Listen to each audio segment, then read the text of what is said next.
and we must rely on your expertise and your solidarity now again. It is really time to come together now like never before.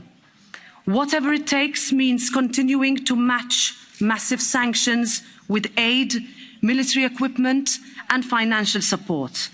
But it must also mean real humanitarian corridors, urgent relocation, air bridges and a redoubling of efforts to seek a ceasefire.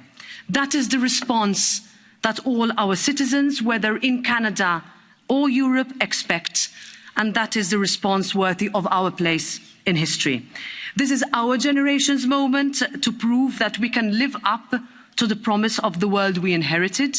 We can give Ukrainian children, women and men a chance at a future without fear, but we can only do it if the world acts together. So, dear Prime Minister Trudeau, thank you for being here with us, for reaffirming your great country's commitment to democracy, to equality, to multilateralism, and to Canada's proud record of defending our shared humanity. Prime Minister, the floor is yours.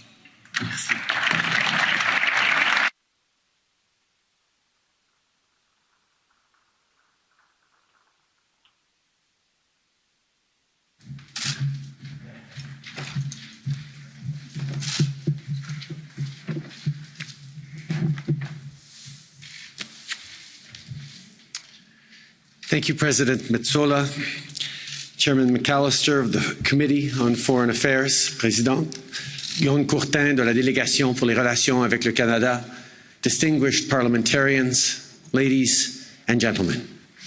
It is a privilege to be here in Brussels with you all. Before starting, I would initially like to express my condolences following the passing of President Sassoli at the start of this year. This is a massive loss for your Parliament and for Europe. I would also like to take a moment to express my condolences to the families of the victims of the tragedy in Le Louvière and all those whose lives have been turned upside down on that day. Our thoughts are with Belgium at these difficult times. I first addressed the EU Parliament in Strasbourg in 2017. It was the first time a Canadian Prime Minister addressed your Parliament. Back then, this Parliament saw me as someone new on the world stage. We got to work, tackling progressive issues, building the things that we thought mattered. We could see that something was lurking off on the horizon, something shadowy, something that was threatening. We didn't look close enough. When I spoke to this Parliament 5 years ago, I spoke about making multilateralism work for the middle class and those working hard to join it, so that economic frustrations don't become fertile ground for populism, nativism, protectionism, and the polarization towards more extreme political views. Well, today, we are staring these forces in the face as they threaten the peace, justice, truth, democracy, and stability of our world. And we have a choice about what we do next. Since 2017, the world has changed a lot. A global pandemic has taken the lives of over 6 million people and disrupted the lives of everyone else. A global recession saw millions lose their jobs, with many economies still struggling to bounce back. A world that is not just now forecasting, but living the dangers of climate change. A growing distrust of governments and facts. A weakening of democratic institutions.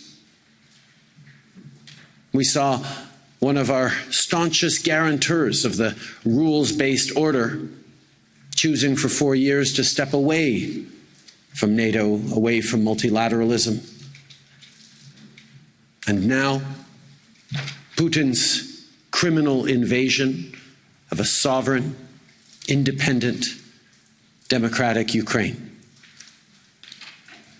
People have a real and deep sense of uncertainty about what the future holds. These are anxious times, and people are looking for leadership and solutions. Unfortunately, we're seeing a rise in cynical populists who are trying to exploit these anxieties. They pretend to have easy solutions that play on people's fears. Even in Canada, where 90% of people are vaccinated, and our motto as a country is peace, order, and good government, we saw anti-vaccine and anti-government protests devolve into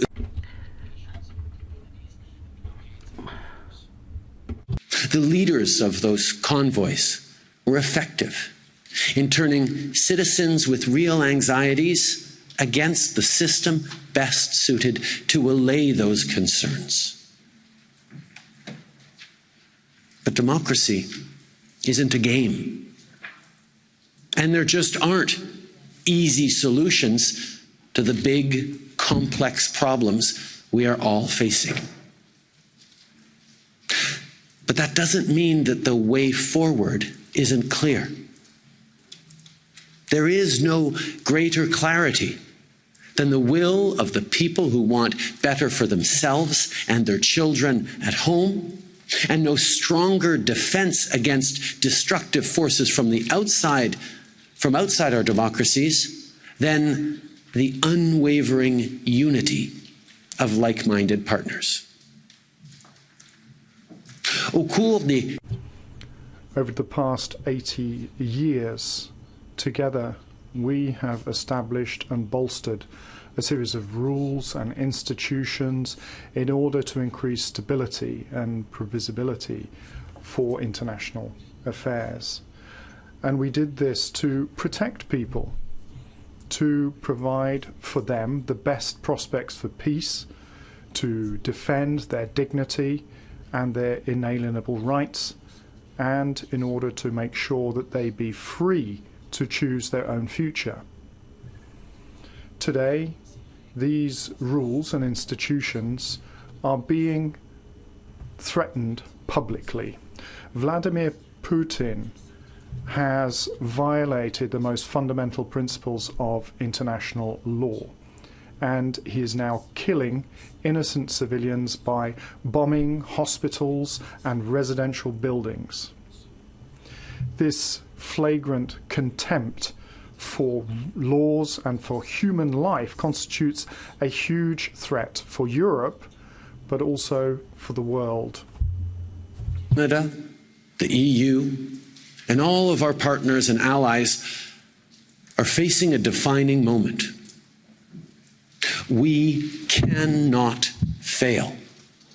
We must meet this moment. So I speak to you today, no longer as someone quite so new. In fact, I may now be one of the longer serving progressive leaders around. And I'm certainly not going to pretend to have all the answers. But what I do know is that there is work that lies before us as thoughtful leaders, as people focused on the short and long-term well-being of all our citizens, as people committed to democracy and the values that underpin them. And that work is more important than ever. Putin thought democracy was weak. He saw our disagreements and debates as weakness.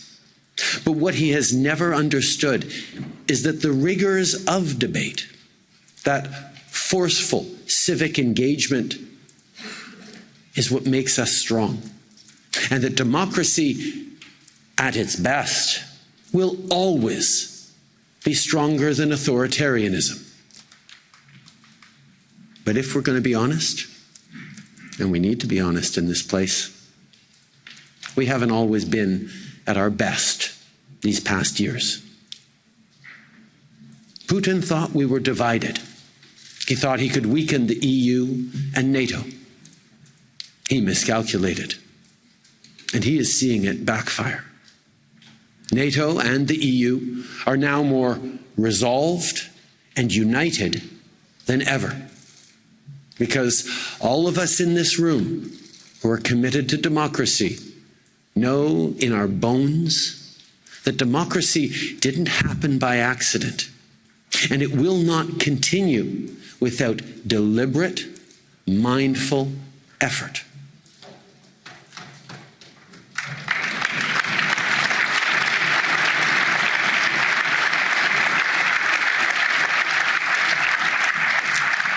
Mes amis, my friends, let me be clear. The Europeans, including our allies in Eastern Europe, can count on the friendship and the total support of Canada. Canada is heading the advance forward presence of tactical nature in Latvia for NATO. There are 10 countries of NATO coming together under that mission. For 5 years now, hundreds of Canadian soldiers have been deployed thousands of miles away from their homes to be placed just a couple of 100 kilometers from the Russian border. They are deployed in Latvia because what is important for the security of Europe is also important for the security of Canada.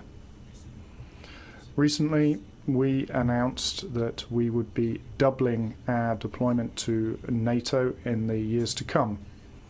And these soldiers are not just defending Latvia and Eastern Europe, they are defending our freedom, our security, and all of our democracies. We cannot let Ukraine down.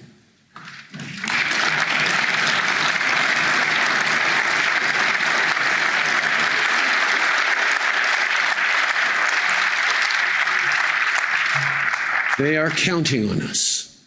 So let's use all the tools we have at our disposal. President Zelensky and I have been talking often about the strong ties between our countries.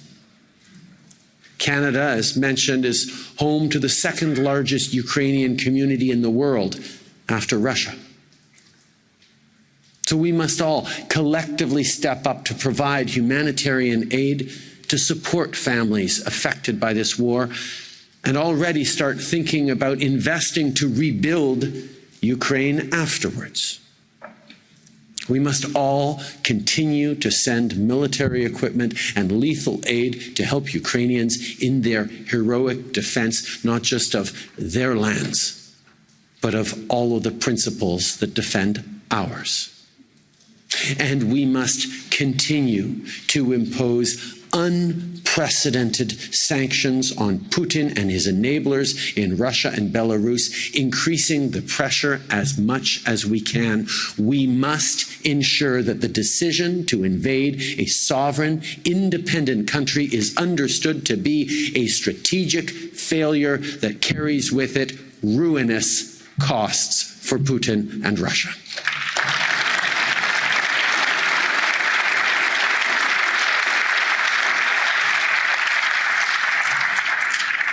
Putin's attack on Ukraine is an attack on the values that form the pillars of all democracies.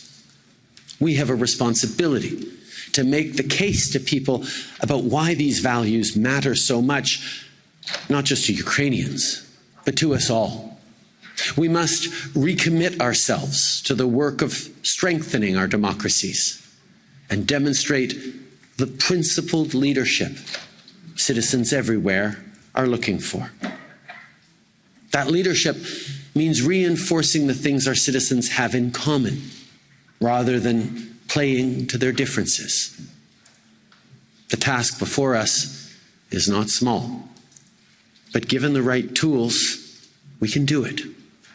And we should all be reassured of how much of this work is already underway in this place and in parliaments like it across Europe and around the world. Au Canada.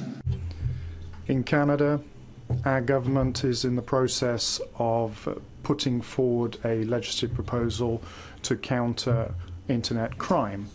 And this year, Canada is assuming the presidency of the Coalition for Online Freedom. And we are going to continue to underscore the protection of the rights of people, inclusion and diversity online. Here in the European Union, your motto is United in Diversity. In Canada, diversity is also at the very heart of who we are. Of course, we are aware that there is always more work that can be done. But when it comes to the issue of a reconciliation plan for Indigenous people to fight against systemic racism, for equality of genders, for the defence of LGBTQI communities, we are making progress, whether it be assuring the implementation of the United Nations Declaration on the Rights of Indigenous Peoples, or investing in supporting entrepreneurs in communities of colour. We are giving the tools for economic growth for those who are often left in the lurch. Can and should play a positive role in people's lives.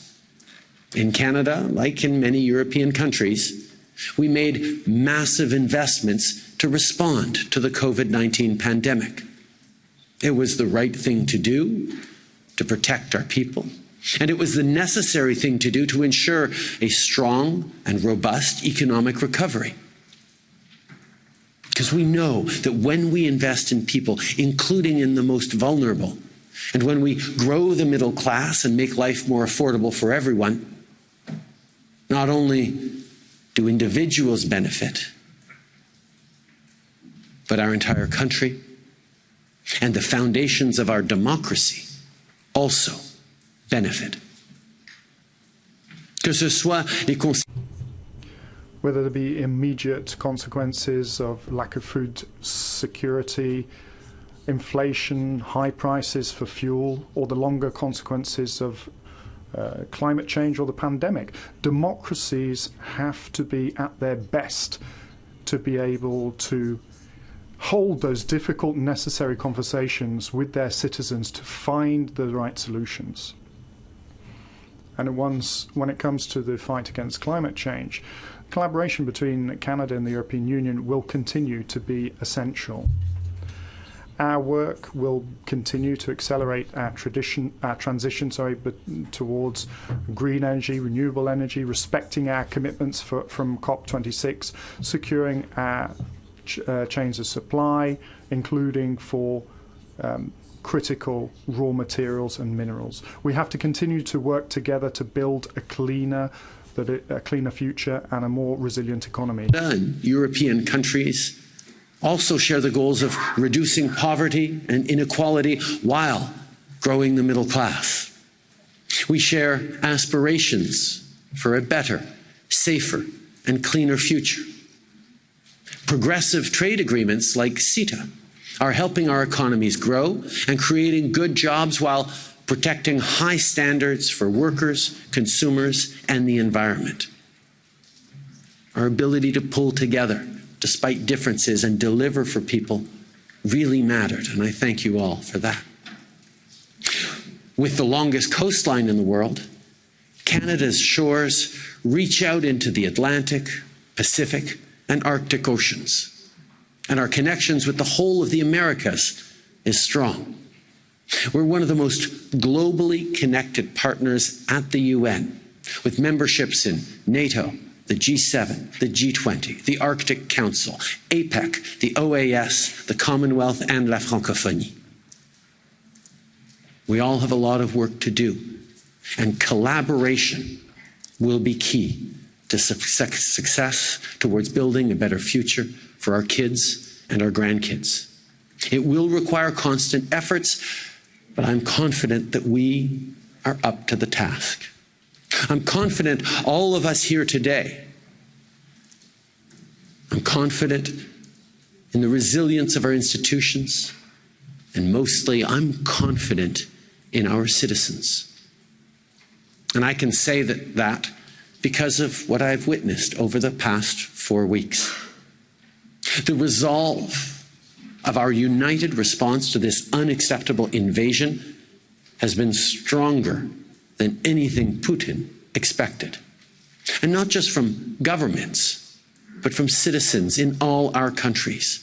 It's that spirit and resolve that we must take forward with us. The European Union has mobilized to defend democracy. And as always, you can count on the friendship and full support of Canada every step of the way. Together, we have to support democracies around the world, including those who are most fragile, and fight against authoritarianism thanks to providing more investment and providing more committed leadership as well. We have to provide support for courageous people like President Zelensky and those Ukrainians who are fighting for their rights. And we have to continue our work, each and every one of us, in order to improve our democracies in our own countries. 5 years ago, we saw the storm clouds on the horizon. But today, we are clear-eyed. Let us continue to fight lies with truth, fear with facts, division with unity. As long as we don't take our democracy for granted, as long as we keep working every day to make it better, as long as our partnerships are strong, we can be confident in the future. In the words of Volodymyr Zelensky, light will win over darkness. Merci beaucoup, mes amis.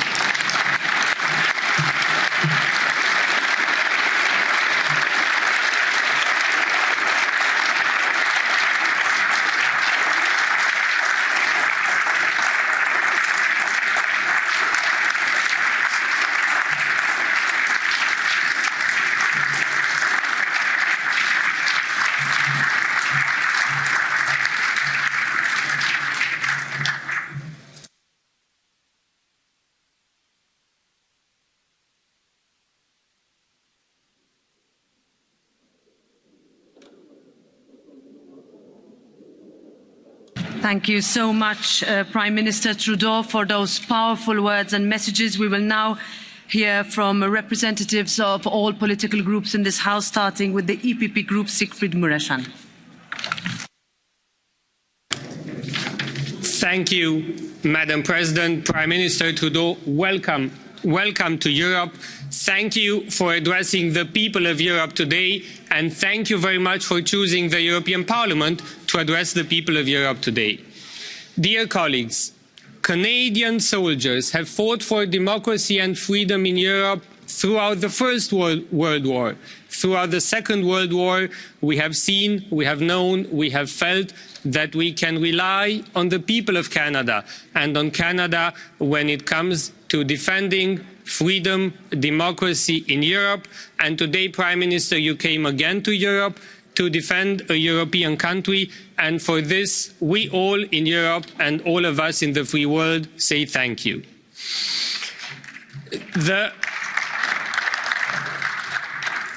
The partnership between Canada and the European Union is a long one, is a strong one. It is based on democracy. It is based on the rule of law. It is based on equality. It is based on freedom of the speech. And now is the time for all free nations to stand up in the name of these values, to be united and defend Ukraine, because defending Ukraine means defending Europe and it means defending the free world.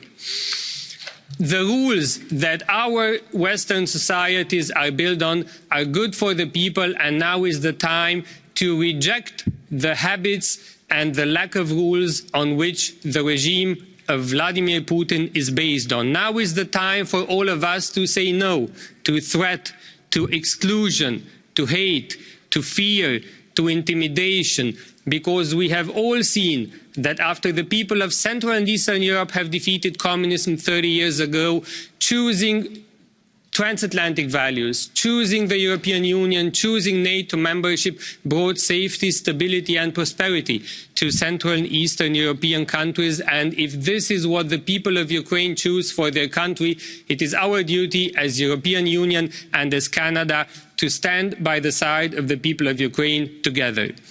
This is the first and most important thing that we have to do to answer the call of the people of Ukraine.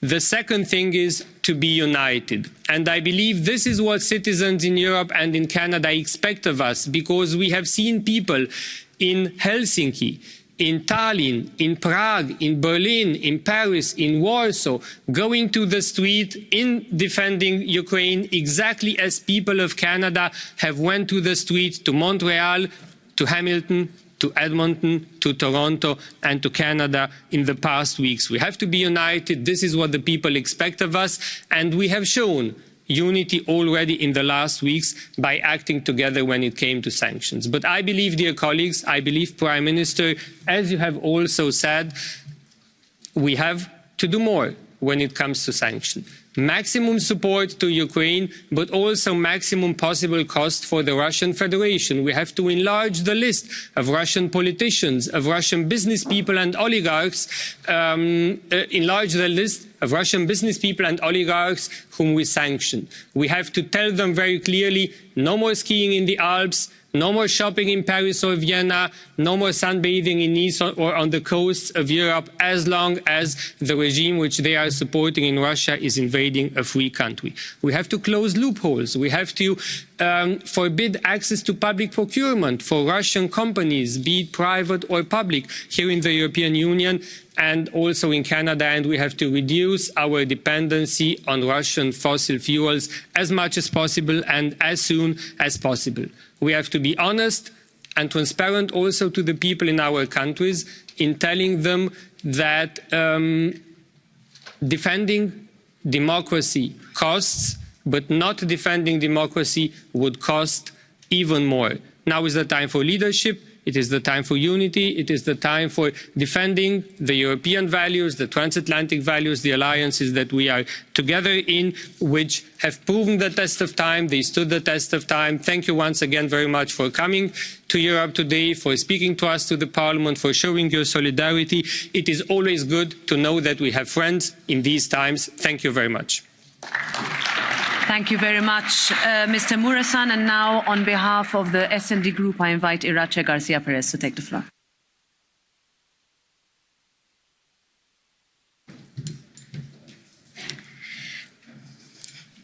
Gracias. Thank you. President of the European Parliament and Prime Minister Trudeau, welcome to the European Parliament.